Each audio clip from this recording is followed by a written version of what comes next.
Hello YouTube, this is ShiverCinema here, and this is episode 1 of my Cinema 4D Advanced tutorials.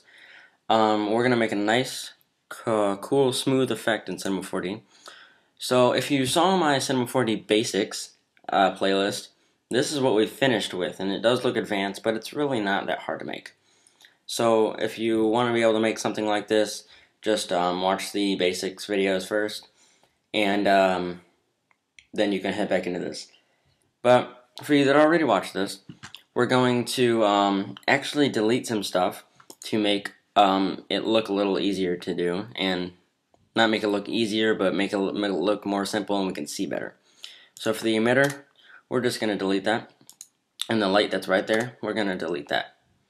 Now I'm going to take these two and just drag these down here, and I want to go into Object, Null, and you can just take these two right here, oops, and drag them into the null object.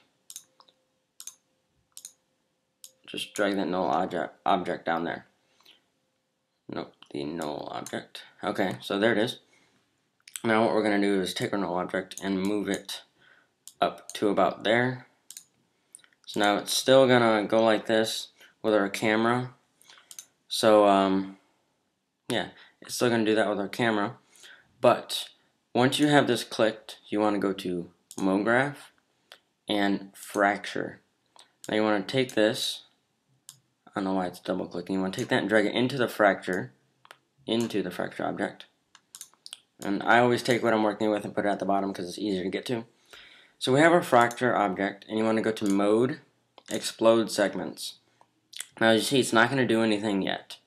But when we go to MoGraph, Effector, Random Effector, make sure you had the fracture object when you went to Random Effector. So let me do that again just to show you. Click on Fracture Object, MoGraph, Effector, Random Effector. Now it's going to do this, but for what we're doing today, we want to turn off the position and turn on the rotation so we can have all this stuff just like spinning here. Whoops.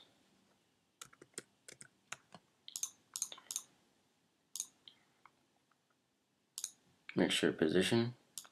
You can just like make everything spin.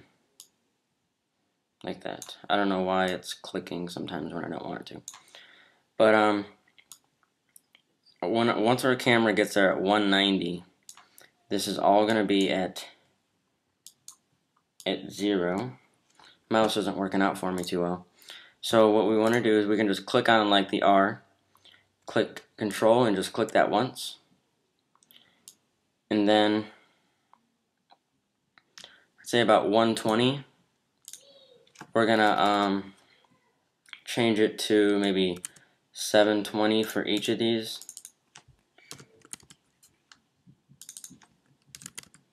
And there you go, it looks really nice like that.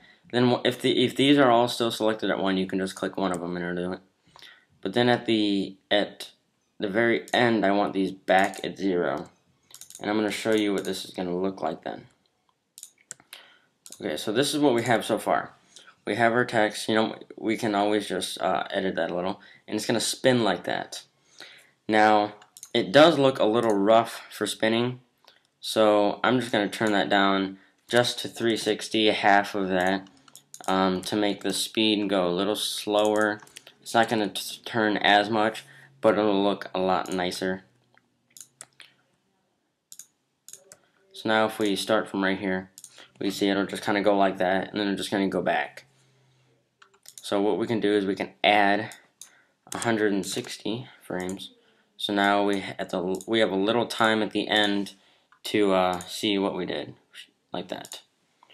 Now, in the middle of this, it's going to look really nice. Actually, yeah, see that? That's looking like really, really nice, with the red and white and then the black reflection floor and a little bit of blurriness on the floor. That makes it look even better.